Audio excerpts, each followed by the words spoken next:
Hello, and welcome to the Planter Podcast, where we talk about gardening and try to make it easier for you to grow food. I am Peter, and I grow in Connecticut. I'm Mylan, an urban gardener based in Atlanta, Georgia. Hey. And I'm Erin. I'm a market gardener in Huron County, Ontario, Canada. All right. So this week we're talking about all of our garden plans for the coming year. It is January 12th as we're recording this, so it is like prime time to start planning because everything's dead outside. So you might as well get ready for the life that's gonna come for next year. So, how about let's go, Mylan? How about you go first with what your garden plan is? Sure. So I will actually say everything's not quite dead in mine. I still am growing some brassicas. Okay, you Some don't have carrots and some snow beets. outside like Aaron and I do, probably. No, no snow. We are getting some 20s and 30s this week, which is, it's normal. It's not, unheard of, but it's not exactly common here either. But this is a good time to plan ahead so that when these winter harvests wrap up, we can transition, pretty seamlessly into the spring plans. So what's on screen right now is my front yard garden plan. And I have three primary beds in the front yard. One is roughly 20 by 3 feet, and then two are roughly 4 by 8.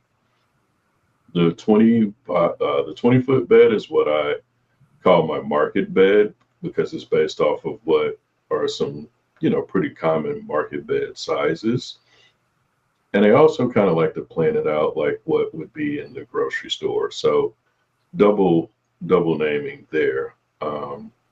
So um, if you're watching on video, I should say, I've got this one organized in almost like a salsa bed plan. Along the north side of the bed, I'll have determinate tomatoes. So these are going to be bush varieties that still get on the larger side. Last year I grew them, and some reached even determinate 6 feet tall. Wow. So I have those set on the northern side of the bed. And what are you growing them on? What sort of trellis or system do you use? I actually like tomato cages, but not the ones that you'll see in the big box store.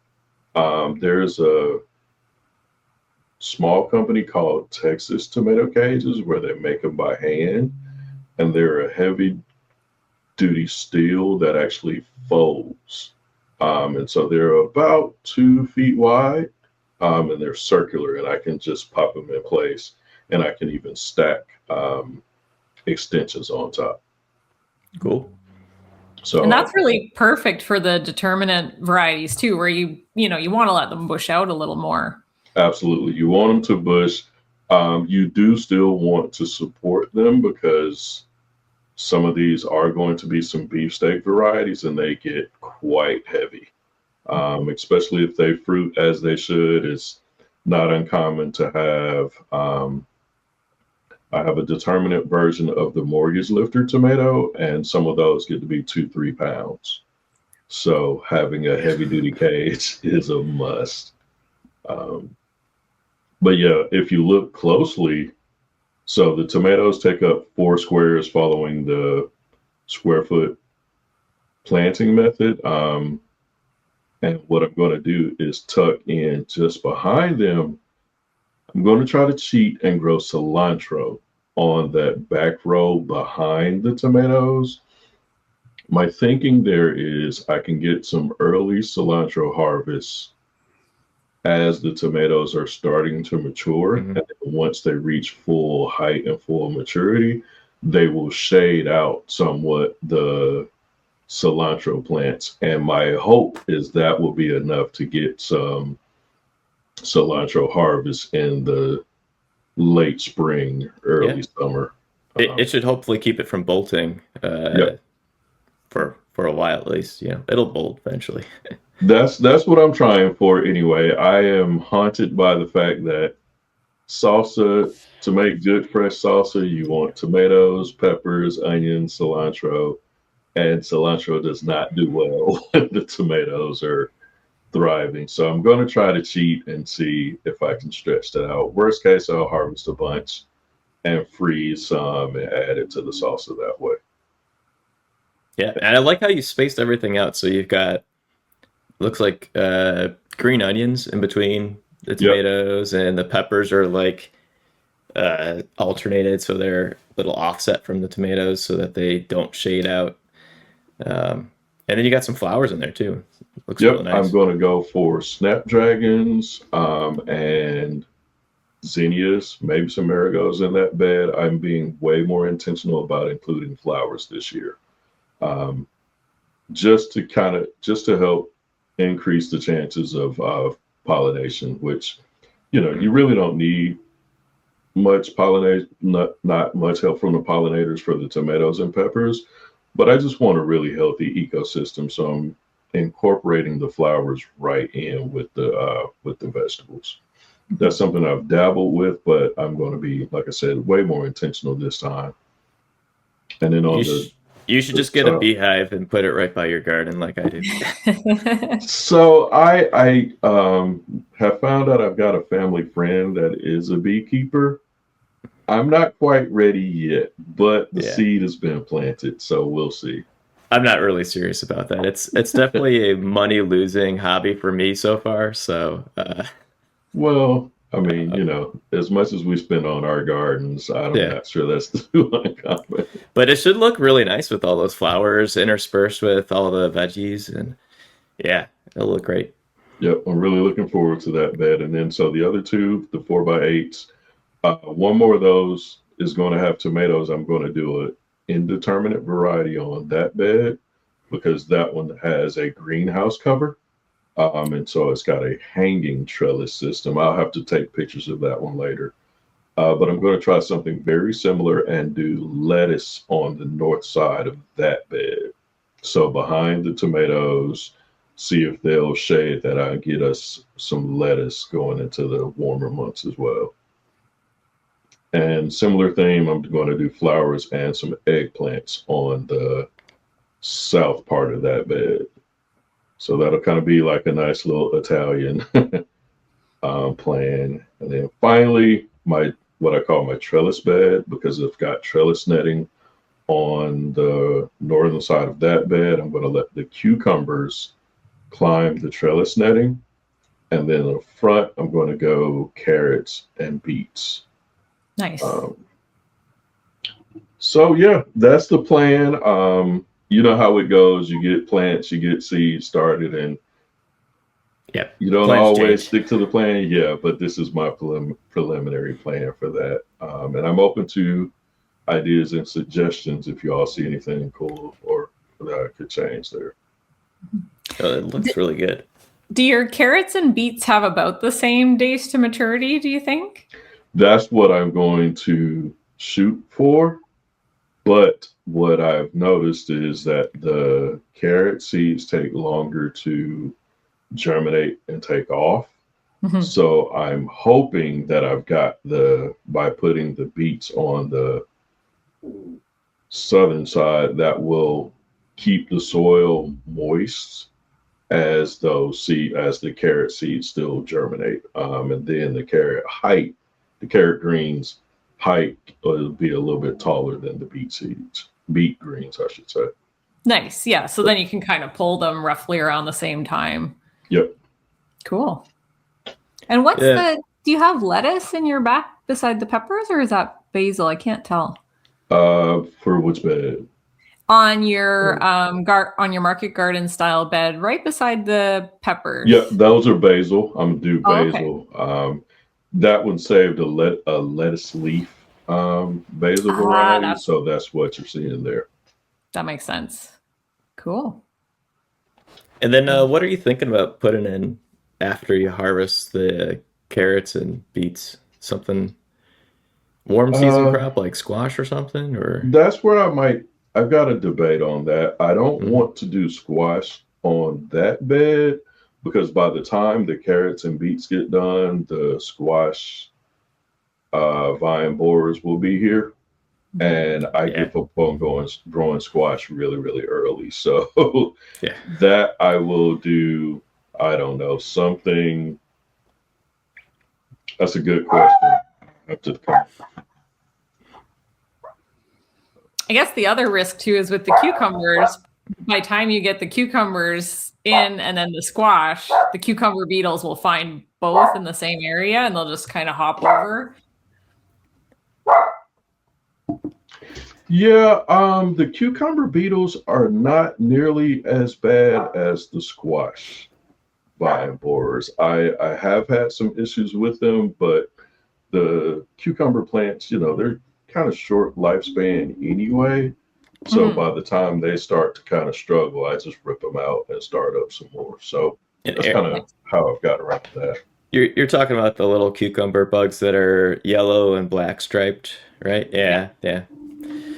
Yeah, those hit me every year, and then I just pull the plants too. And I tried to do a second grow in last year, and it didn't really take off. So maybe this year I'll do something different. Just aim for the one crop and be happy with that. So Yeah, fingers crossed. Like I said, I haven't had those. I will get the orange Asian beetles. They will hit pretty hard, and the stink bugs later in the year have a they're quite damaging. But like I said, I should have had a ample harvest by the time those come in. all right, and we're back, and Mylan's got your backyard garden. Yep. So this is the backyard garden. This is one is a 4x8. There's a 2x8, and then I've got two, roughly 3x7 beds. This is a much simpler layout. For the 4x8, I want to take a stab at the three sister style gardens. So corn, climbing beans, and squash in that bed. It's just one of those things I've read about and I've always wanted to get right. I tried last year and didn't quite get tough. it right. I usually only end up with two sisters. The third sister goes away. So, but I said I'll try it one more time. If not, I'll go to something else.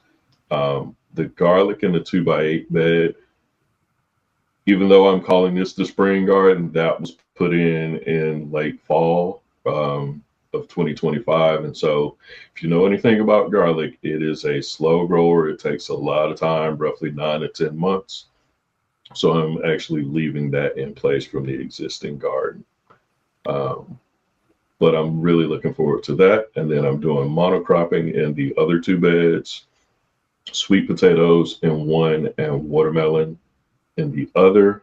And the one thing I'll note there is I did the exact same, and I did monocropping in those two beds the past year. So what I'm doing is swapping the two. The one that I had the potatoes in, I'm doing watermelon and vice versa.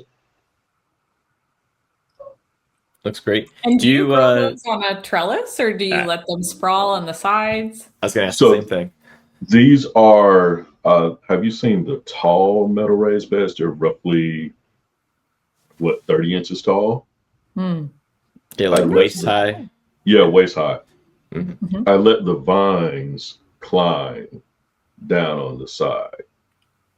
Cool. So I don't trellis, I just let them hang. And I had really good luck with that. I grow small variety watermelon, so think Sugar Baby, Mini Me, those varieties.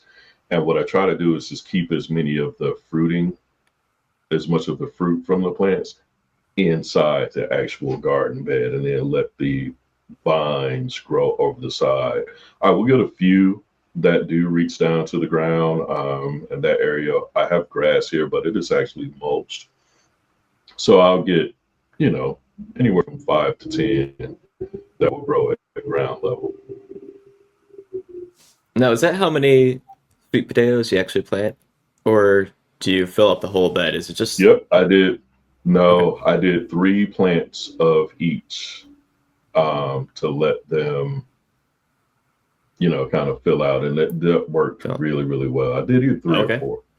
I'm growing sweet potatoes for the first time this year, so any advice you have? So I think, according to my plan, which you'll see in a bit, I've spaced them way too closely. So Now, it's really kind of depends on what your environment is, right? So if you've got grow bags or something like that, I would, do one per grow bag. But if you've got a bed, I would give them.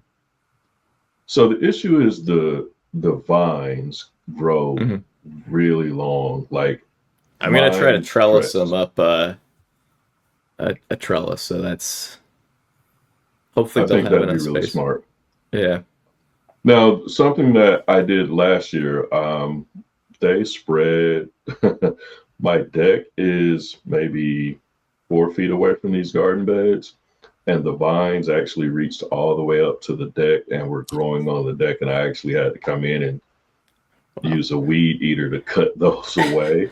They took off when things got really really hot, but that did not impact the harvest at all. So you can prune them back to, if you got the trellis, great. But if they outgrow the trellis, don't be afraid to prune them back. They'll just shift that energy back into growing the tubers. And if you saw my sweet potatoes from last year, they were absolutely enormous. So I'm gonna Yeah. see if I can repeat that this year. You had like one that was the size of an arm, basically, Yeah. right? Yeah. I didn't think to do it, but I should have waited. I'm going to try to do better about that when I've got big ones like that this year. Yeah. You'll have to enter a fall fair with those. They're prize winners. Yeah. Do you get to eat them when they're in competition? I mean, I think they sit around for a while, but it's probably Okay. fine. They're a storage crop. I don't see Oh why yeah, not. good point. Good point. We made lots of pies. My neighbor makes a really really good sweet potato pie, and took her several of those, and she made some for her family and for my family, and we ate really good off of those. So That's a looking good forward deal. to doing it again. And so, All what's right. your plan with your garlic bed once you get that cleared out? By the time it gets cleared out, I'll probably have a room. I'll do something quick in it for late summer. Um, about that time, I may do something along the lines of beets. I really like beets and carrots. So anytime I can squeeze those in for juicing, or it might still be a little warm for those, but I'm going to do a really, really quick crop. Oh, or like bush beans. Hmm. So around that, when it's time for those to come out, it'll be, I don't know, July or so. The extreme heat will be here, and so that'll be time for things to kind of take a very, very short break. And then I'll do a quick crop, something like bush beans. That'll go in what, 60, 70 days or so. Mhm. And then I know you're not supposed to, but I'm going to go right back in with garlic after that for that bed. Just because it's the smaller bed, I don't want to take up a whole lot of permanent space growing garlic in the bigger beds, but I do want to do more garlic. Very Yeah. cool. And you don't have to plant the garlic until the spring where you're at, right? Actually, I am doing earlier just to see if the chill hours over the winter will help. Okay. We don't get, a lot of chill hours, but I am trying some hard neck and soft neck varieties. So this will kind of be my learning year to decide if we got enough chill hours for the hard neck. I will go back with those. Otherwise, I'll just shift to soft neck, which is more suitable for my area, or Yeah. that's what the theory is. It'll be cool to see what happens. Nice little They're experiment already around it. up. They sprouted really, really quickly because it was still pretty warm, when they went in. And Mhm. we've been getting these chilly weeks. So this is a cold week, but they sprouted really quickly. And I've got greens that I actually hope to pull some garlic scapes from the soft neck variety here in the next. Wait, I'm gonna have to go back and research to figure out which one I can take the scrapes from. But I'm hoping to do that It's the hard maybe neck. You get February, them March. Yeah. from the hard necks, yeah. Okay. Which That's what I pulled all the scapes from mine and I was trying to cook with them. And so I couldn't figure out a good way to cook with them. Like I chopped them up and put them in a recipe, but then they were kind of crunchy. Mm. So if anyone knows any good recipes, leave them in the comments, please. So, A couple of things I found with the scape. So I know it's really popular to make garlic scape pesto, and then that way it's getting all kind of whizzed up. okay. I do think if you can grab them when they're quite young, that can help a little bit with that toughness as well. So those are kind of the two things that I've seen. But other than that, the general recommendation is anywhere you use garlic, you can use the scapes. But I do agree with you, Peter. They have a bit of a different texture than minced garlic. So Yeah. that may or Maybe may I not just work. need to food process them or something like that to chop them up a bit more. I was treating them more like a green onion, and then I realized that you can't cook with it like that. That's how I chopped it up. I was I'm just glad chopping you it up said like, that. yeah. So, you'll learn. All right, great garden, Mylan. Do you have any other garden plans, or that's the front and the back, That's right? Do you have a all side that's yard? really kind of that's all that's really in right now. I am going Okay. to fill up some containers and do some what I call some trial gardening stuff, but I'll save Mhm. that to share for later. Awesome. All right. Aaron, you want to go next? Sure. Okay, I'm gonna switch the gardens. Da, da, da, da, da. Okay, let me know when you can see my screen share. But you can see it. Awesome.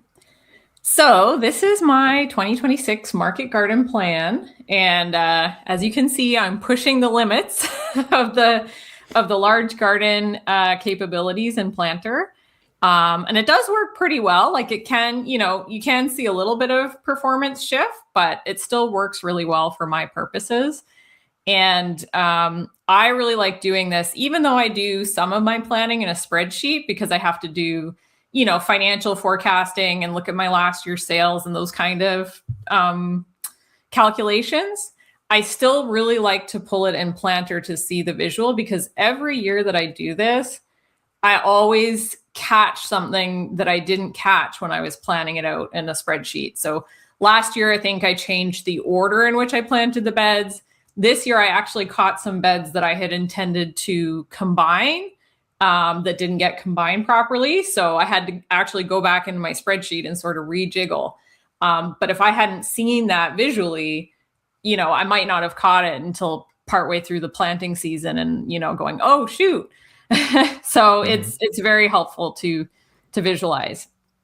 So in the market gardening world, a lot of your success depends on succession planting. So this plan is basically getting filled out over the course of the entire growing season. So it's not like I run in, in April, May, and just throw all this in. This is kind of starting, mid to late April, if the weather cooperates, and then going all the way until my last, plantings of radishes and things might be in September.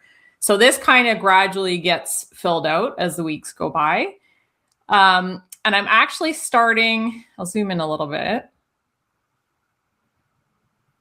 So I'm starting in this block of beds here, and each one of these represents a 50-foot row.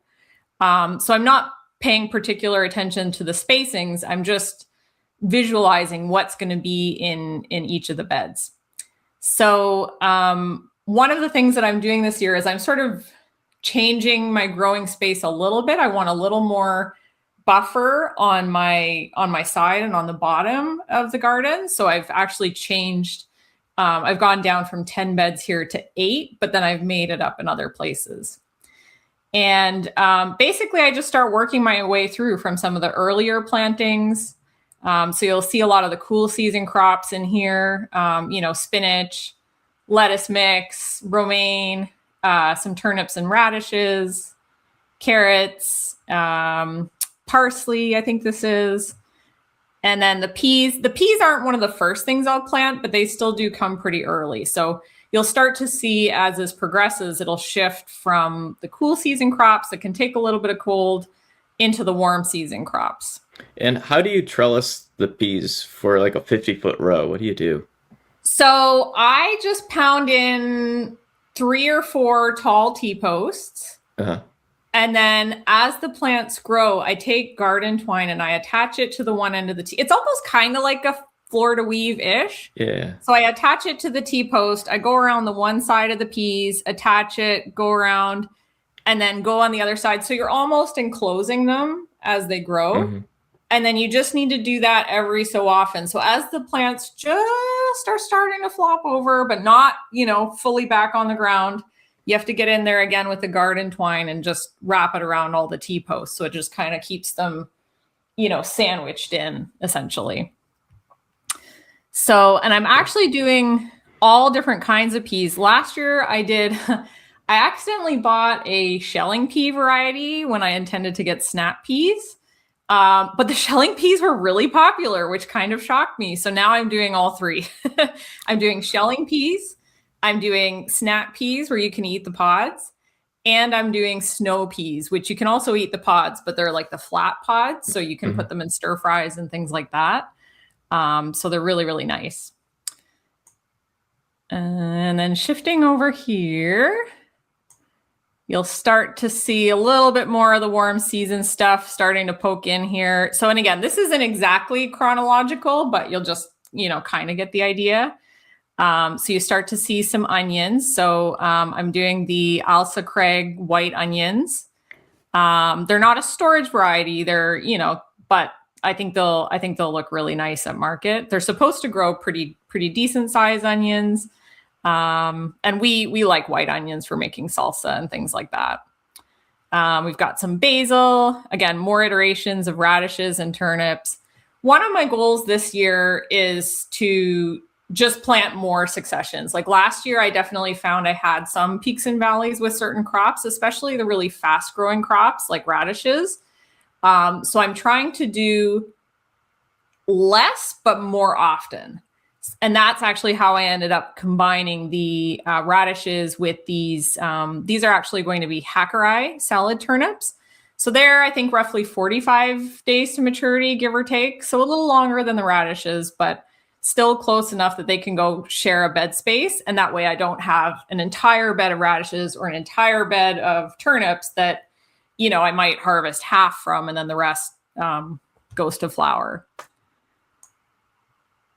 And you like to plant a whole row at one time, right? So exactly. So what will actually end up happening is I'll probably do 2 or 3 rows on the one side with radishes and then 2 or 3 rows on the other side with the turnips. They can be spaced pretty densely. So, you're talking an inch-ish on the row. So, yeah. And then going all in on the patty pans. I wasn't sure, or actually they're also called scallop squash. Some people know these as scallop squash. Yeah. These are really popular. Those are very tasty and like easy to cook too. So yeah. That's the thing. It's like zucchini, but better. And I found that the squash vine borer didn't really bother it as much as the other squashes. So that could have just been coincidence, but I mean, I'm growing it again this year too. So I kind of found the same. I found they were a little more resistant and a little more productive, maybe even. Now it could have been my zucchini variety. I didn't have, maybe the top-notch zucchini variety, but they were very productive, very popular. They look great on the stall. People are always curious about what they are. So if you haven't given patty pan or scallop squash a try, I highly recommend it. There's different colors. There's green, there's white, there's yellow.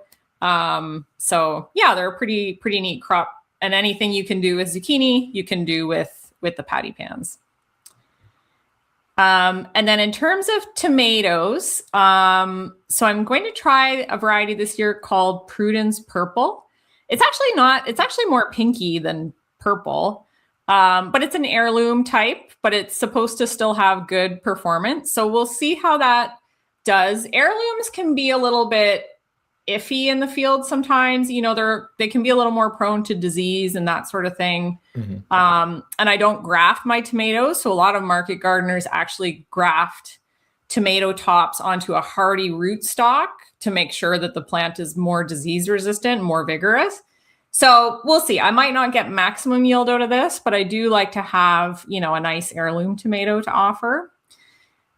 These two rows. I'm going to do a little bit of a mix of some different seeds that I've saved. So I've got some beefsteaks. I've got some Rutgers tomatoes. So I haven't decided the exact mix yet, but these are going to be slicers.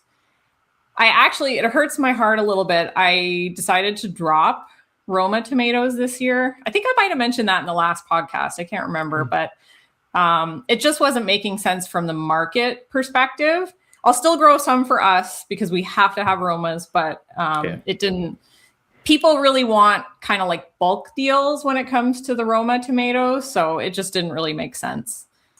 And then cherries, I'm going to do a nice, attractive mix of a black, a yellow, and a red. That'll be really, really eye-catching.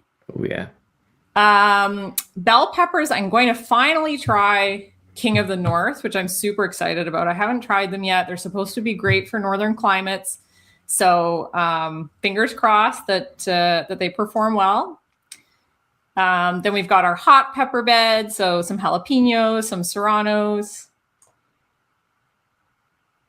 My garlic is already in. So that was planted last October. So hopefully this will be our first year in the market garden getting garlic, because we weren't in early enough last year to plant it. So I'm really excited about that. We're doing the tried and true music variety. It's a purple garlic. It's got good flavor. Pretty good size bulbs. So we'll see. My only concern is we did have a bit of a thaw in the last few days, and I saw that the beds, even though they're not in a low point in the garden, I did see that they were a little bit waterlogged. I think they'll be okay because our soil is typically pretty sandy and fast raining, but it's probably just because it's winter and the ground underneath it's frozen, so there's nothing to drain. Yeah, and it was like we had a bunch of snow, and within 2 or 3 days it melted and we got rain. So I'm hoping it's just a little bit of a, hopefully. Fingers crossed. And then again, more successions of the same. So more radishes, more mesclun, more carrots. And then we've got parsnips coming. So I do one of the most common varieties, Hollow Crown Improved. It seems to do great for me. I never seem to have, any real issues with parsnips as long as you get the spacing right and as long as you get the seeds to germinate. They take forever. They're like carrot seeds on steroids. So be patient with your parsnip seeds, but once they're up and running, they're pretty, just keep the weeds down, and they're pretty easy to grow. I've got some more. So this is tatsoi. The tatsoi was super popular at market last year. So I'm doing lots more tatsoi. It's great in stir fries. I find it a little more bolt resistant than bok choy. So definitely growing that.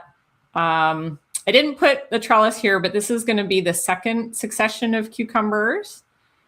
So I grow the Marketmore variety of cucumbers. So I find that's a nice variety for a field cucumber. It's not a greenhouse cucumber. So it's not one of those, nice seedless or English cucumbers that are typically grown at least in a tunnel, if not in a greenhouse. But it's got really nice flavor, pretty productive. So I was happy with that. You mentioned you're not, sorry, I keep asking about trellising. So like you're basically Florida weaving the peas. Are you also doing that for your tomatoes? And so in a perfect world, I think most of the varieties are indeterminate. I do think a couple of the slicers might be determinate. So for the indeterminate, in a perfect world, what I want to do is the most popular format I've heard of it is called the trellis to make you jealous. So it was popularized by a market gardener called Josh Satin. So basically it's T-posts with these little kind of T connectors on the top that you put electrical conduit through. And then you can run a string down for each plant. And then you can clip the plant onto the string. And then as the plant grows, you prune off the suckers. So you typically do what's called a single leader. So basically for the indeterminate varieties, it's just kind of one main growing vine and you take, all the suckers off. Sometimes people do double or triple leader, but typically it's single leader. And then you just sort of gradually wind the plant clockwise around the string as it gets taller, and it just kind of goes. So that's the objective. Last year I was very bad and I did not. It sounds like a lot of work to prune all the suckers off. And it is definitely a lot of work, and there's a little bit of a debate from different market garden commentators right now. So some of them will say that tomatoes are amongst the most profitable crops you can grow. Some say, well, when you really factor in the time for the pruning and the trellising and that sort of thing, maybe not so much. So we'll see. And then for the determinants, for sure, just another kind of Florida weave style, because you don't need to, really prune them much at all, except maybe cleaning off some disease leaves or things like that. So that's the goal. But I mean, worst case, if I, at the very minimum, I have to do a Florida weave, even if it's just on the indeterminates, just to keep them off the ground. My neighbor in the community garden did that trellis technique, trellis to make you jealous. I didn't know that's what it's called. That's a great name. I think he might have. I'm not sure if he invented it, but he definitely picked a good name. It's great, and it seems to work really well. So yeah, I think if you can do that, I think you'll be very, very happy with it. So. For sure. Where I used to work, we grew all the tomatoes in the greenhouse, and so they had these tomahawk hooks. And so basically the string just comes off these hooks, and then you can move them along a wire. So that way you can actually lower and lean them. So I won't be able to do that. But frankly, without a greenhouse environment, I don't think they'll go, much past the top of the T-post anyways, because the season's, that much shorter. So. Before we move on from that, you talked about, having a little bit of a different strategy and staying on top of pruning. Can you give us a little bit more detail on that? Because this is an area where I struggle with indeterminate so much that I just did not like growing indeterminates anymore. And so, Vylan, we only have I don't know, 3 or 4 or maybe 8 tomatoes, and you've got 100, 200 feet. Yeah. So, I mean, the main thing is to try and stay on top of it. So it's set yourself a schedule. So ideally once a week, if not once every 2 weeks, just get out there, and you're kind of looking for, there's sort of 2 major things that you want to prune for. So one is the suckers. So, there's lots of good, images online to help you identify what a sucker is, but it basically grows in the elbow of where the stem meets a branch, and then you'll see a little sucker coming out of the elbow, and it just looks like another little tomato plant. So it looks a little bit different than a normal branch or a leaf.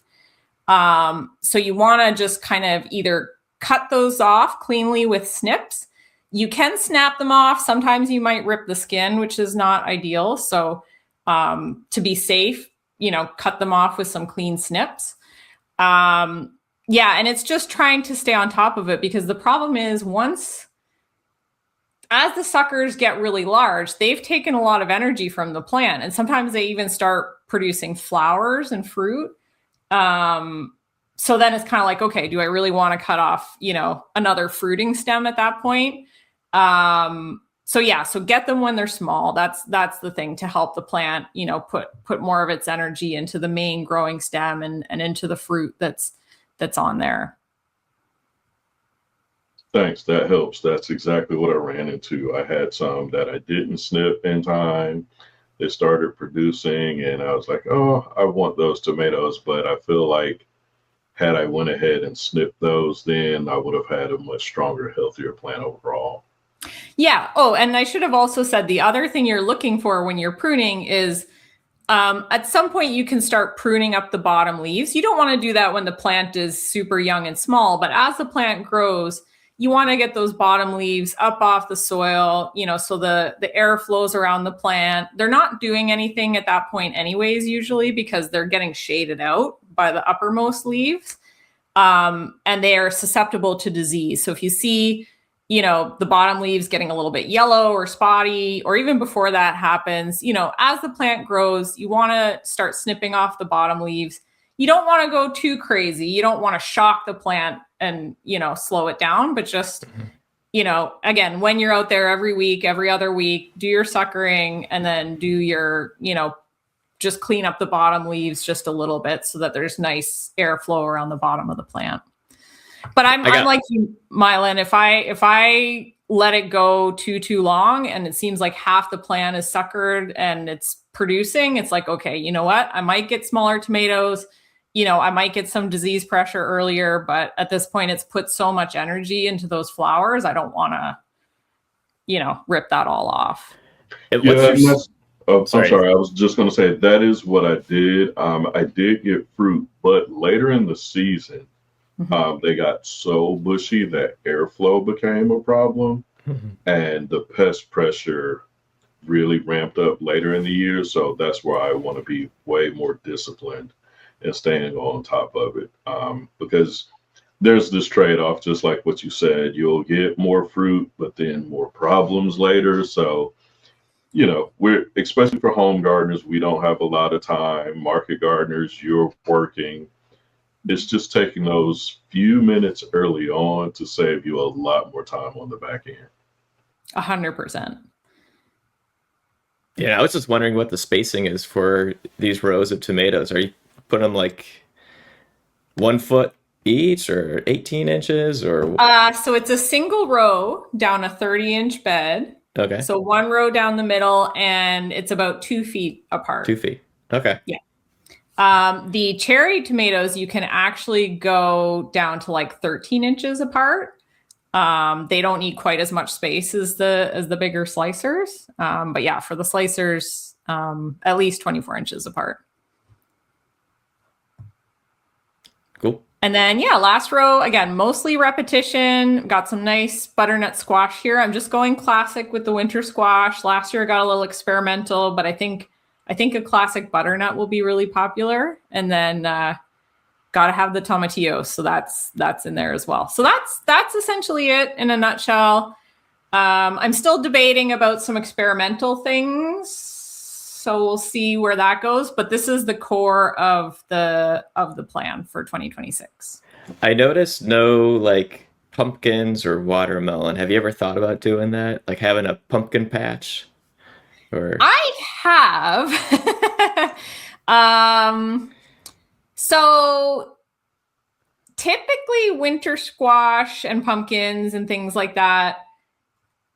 Again, a lot of market gardeners shy away from them because they take a lot of space and they find the profitability. They're kind of like, okay, well, if I could get, 2 or 3 rounds of lettuce mix in the same amount of time as it takes for, a pumpkin. So it's not always the most popular. And also there's a lot of price pressure on those types of crops. Like a lot of times it's just, yeah, big farms are growing them. But that being said, I do have some empty buffer space that I've been really debating what to do with it. Like, should I cover crop it? Should I do this? I've kind of thought about putting in a pumpkin patch in there. The pumpkins will cover crop it for you. Yeah. That's kind of what I was wondering. So we'll see. That's still a debate in my mind that I have to figure out. But if anybody has any experience using a pumpkin patch cover crop, let me know. Yeah. If the squash vine borer doesn't get to it first, that's the thing. And that was my only concern was like, am I really going to ramp up the pest pressure or is it going to be about the same? It might just make everything worse. Yeah. I don't know. So it's a big debate. Mm-hmm. Well, awesome plan. You've got a lot of work ahead of you. You're probably already, have you started? You haven't started your seeds yet, right? But you're probably thinking about it. I do have them. I've got most of them ordered with a few exceptions. So February will be the onions. That'll be kind of the first. And then soon after that, the parsley. I do have a few perennial herbs that I just started for fun. Again, they're not part of the core of the market garden plan. And even if they're just for us, that's fine.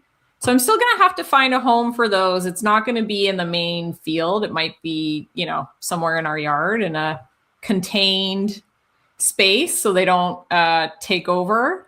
But yeah, really, really, the onions are going to be the first true seeding for this year in February. Same. All right, so I guess I will go with my garden plan. Da-da-da. Here it is. So now, to anyone who's watching this, some things might look a little different because this is a development version of the app. So if I zoom way in, you'll see some like weird border. I don't know where those gray borders came from, but I need to fix that bug. But you'll see soon why I'm using the development version to play in my garden because we got some cool things coming around the corner. So this is my garden space. You can see I've got 10 raised beds, and they're in 2 rows of 5. And between each of those rows, there's 5 arch trellises. So I'm still trying to figure out the best way to do the arch trellises, but this is what I've currently got. Is I was growing some sweet potatoes, like I mentioned earlier, up the arch trellis, and then beans on the other side, maybe to meet in the middle. I might swap it out and do sweet potatoes on both sides. I don't know. Still figuring that out. But I got one bed here filled with a whole bunch of varieties of peppers. Last year, the peppers didn't really work out very well for me, and the only thing I was able to germinate and get seedlings of were the snack peppers from the grocery store.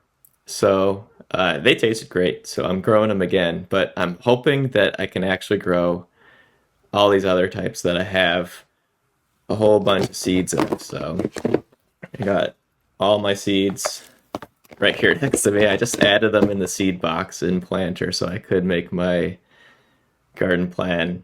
What's the taquito pepper? That sounds interesting. Taquito pepper. Here, I haven't heard of that one.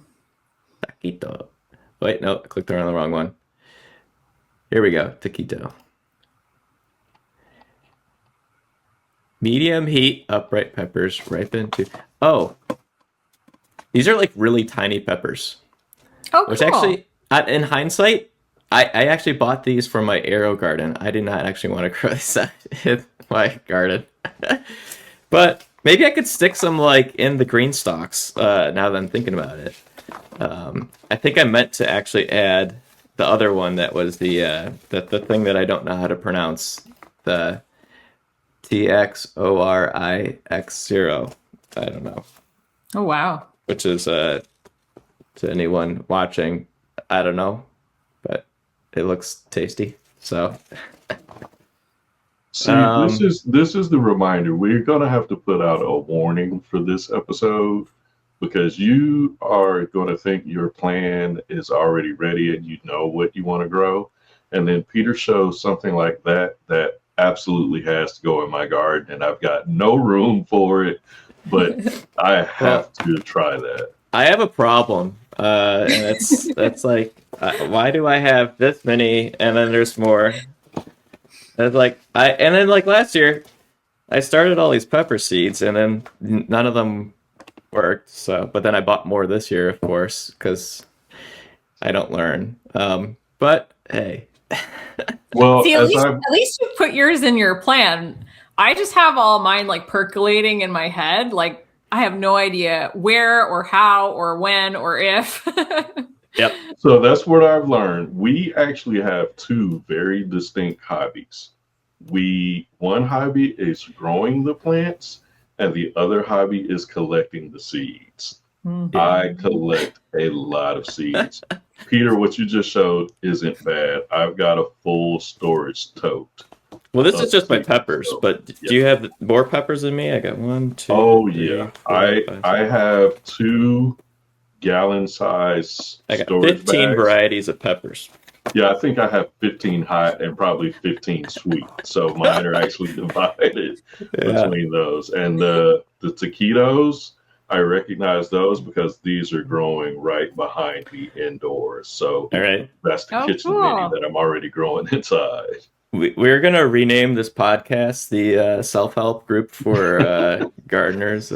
Seed Hoarders Seed Anonymous. Hoarders Anonymous, Yeah. yeah. SHA. Not only a Yeah. client, I'm the president. Yeah. So okay, I'll keep going on. So I was asking about pumpkins because I'm kind of doing the same thing. I've tried growing them in the raised beds. And it never works out. So I'm gonna try to grow them like right by the fence, and then kind of push the leaves, hopefully away from the garden, so that they go out into, there's really nothing there right now except I'm trying to grow some wildflowers there, but it'll work. So I'm gonna try to grow pumpkins again. And if they don't work out, no big deal. They're not wasting precious space in the gardens. I do actually have all the equipment to do drip irrigation for the entire perimeter around the garden. Um, so I should be able to get them set up so that I don't have to worry about water.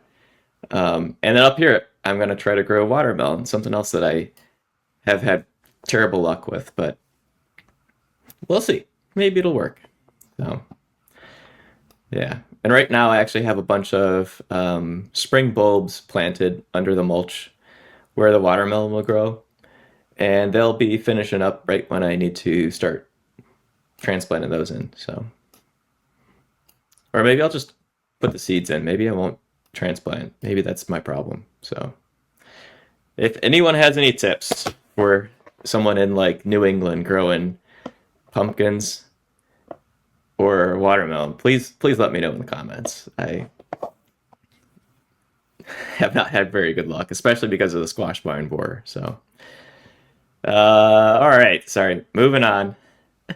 Got my onion bed here. It's the three that I've grown the last few years, and they grow great. Walla Walla Sweets, and then Red Mountain and Patterson Hybrid are really good for storage. I've actually got some Red Mountain that are from 2024, and they're still kind of good.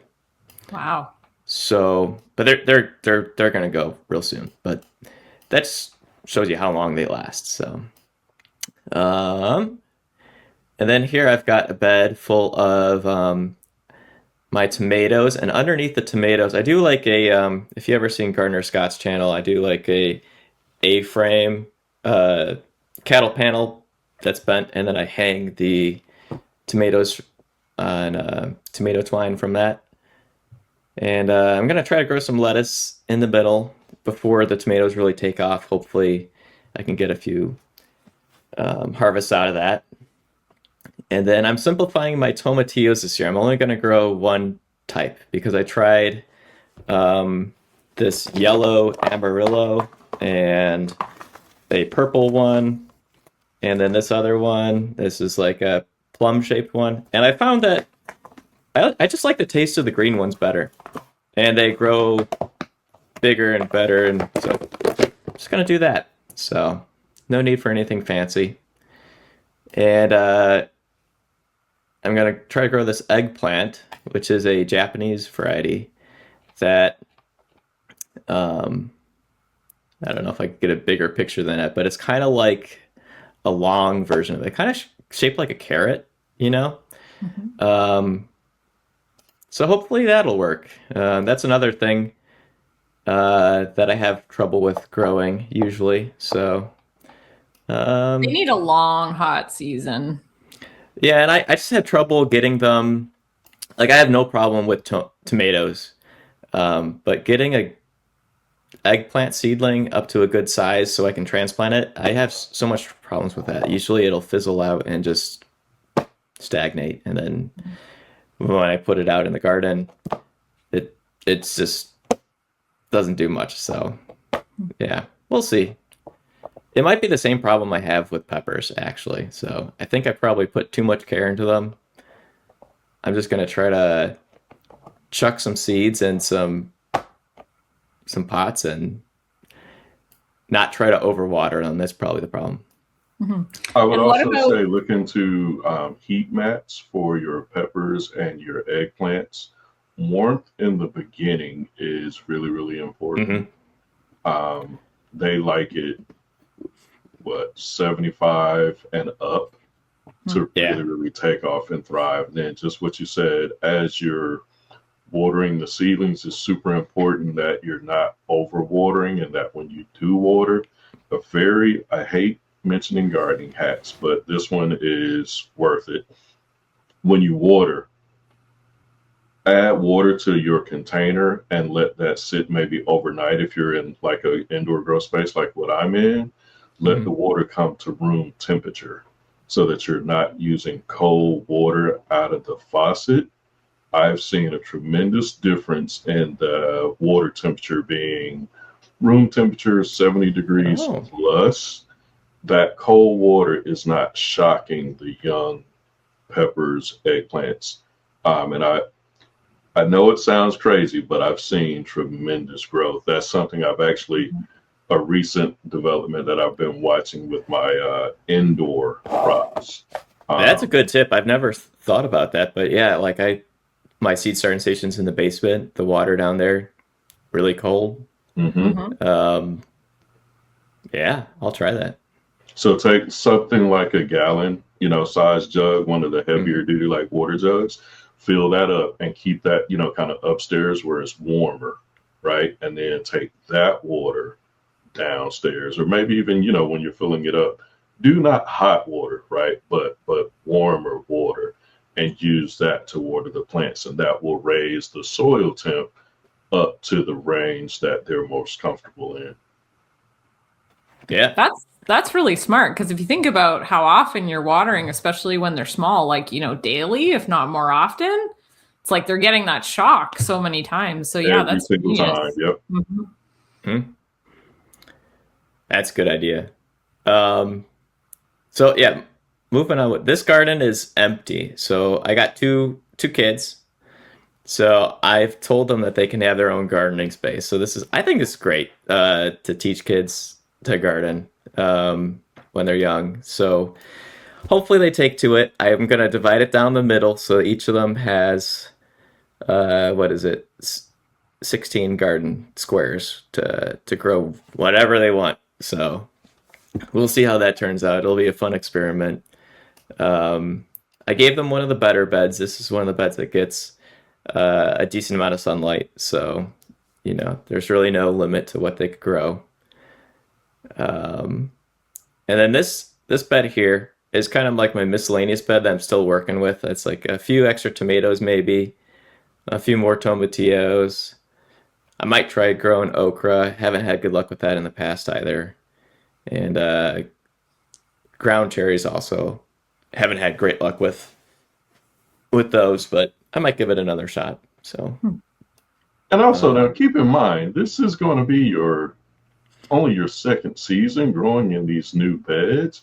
So a yeah, lot of what you might have experienced in that first year is just things kind of settling in place, your soil, your nutrients breaking down. So just could be. don't be Yeah, surprised if things are way different this year than last year. hopefully in a better way. Yeah, Yes, in a better way. Yeah. yeah. So then I got a bed of root crops, so some carrots and some radishes. I'm gonna try to grow some rutabagas. Um, Never grown those before. Not just because I kind of overlooked them in the seed box, and now that I've got them organized, I can actually say, "Oh, I've got rutabagas. I should try to grow those." Up here, this is my brassica bed. Um, so what I did last year is I covered the brassicas with insect netting to keep out the cabbage moths, and it worked really well. So I'm moving them to a new bed just in case some cabbage moth seeds are in the old bed, and gonna do the same here and hope it all works out. You'll see there's a lot of like compatibility indicators that say, "Oh, don't plant this next to each other," and I think a lot of that's because they attract the same pest, which is the cabbage moth. Um, But if I cover it up, I won't have that issue. So. And what did you have on the side there? What's that? Sweet Wave? Sweet Wave. It's a snap pea. Oh, nice. Yep. They're like purple. It's actually a blend, purple and green, and it really good in a stir fry. So I'm gonna grow that again. Yeah. I'd have to check those out. Add it to the list. Yeah. And then the garlic that I planted in November. I'm not exactly sure. I think I did this many squares. I need to go out there and poke under the mulch and see what's. I saw a few of them popping up. So, yeah, I got the celery next to it, and then some sugar snap peas. And my plan is for the sugar snap peas and all the other peas is to replace them with beans once the summer comes, so that those trellises are always being used. And then I got my squash bed, so squash and cucumbers. So I really like growing pickling cucumbers. So 3 rows of that, and then some of that scallop squash that Aaron was talking about.